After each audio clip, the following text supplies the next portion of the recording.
अच्छे से आई रहे। অস্ট্রেলিয়া নিজেদের অহংকারের কারণে এভাবে বাদ পড়েছে এত বড় টুর্নামেন্ট থেকে। ওরা অহংকারের জন্য আরো বড় বড় টুর্নামেন্ট থেকে এভাবেই বাদ হবে।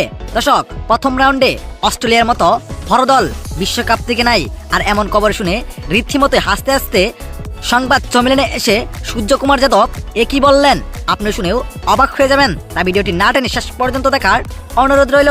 দর্শক, টি-20 বিশ্বকাপ অস্ট্রেলিয়া কাঁপাবে বলে অনেকের ধারণা। তবে এইবার অস্ট্রেলিয়ার সাথে ঘটল অন্যরকম এক ঘটনা, যেখানে ছোট ছোট দল কোয়ালিফাই করে ফেলছে, কিন্তু বিশ্বের অন্যতম শক্তিশালী অস্ট্রেলিয়া কোয়ালিফাই করতে পারল না প্রথম রাউন্ডেই বাদ। আর তা শুনে রীতিমতো হাসতে হাসতে শেষ ভারতের অধিনায়ক সূর্যকুমার যাদব, যেখানে তিনি সংবাদ সম্মেলনে এসে একের পর এক মন্তব্য করেন অস্ট্রেলিয়াকে নিয়ে। যেখানে একটি মন্তব্য বলেন সূর্যকুমার যাদব, যেখানে বলেন তিনি, যেখানে 2023 সালে ওয়ানডে বিশ্বকাপে আমাদেরকে হারিয়ে তারা টপির উপরে পা রেখেছিল। বিশেষ করে তাদের অধিনায়ক প্যাট কামিন্স রীতিমতোই টপিকে অসম্মান করেছে।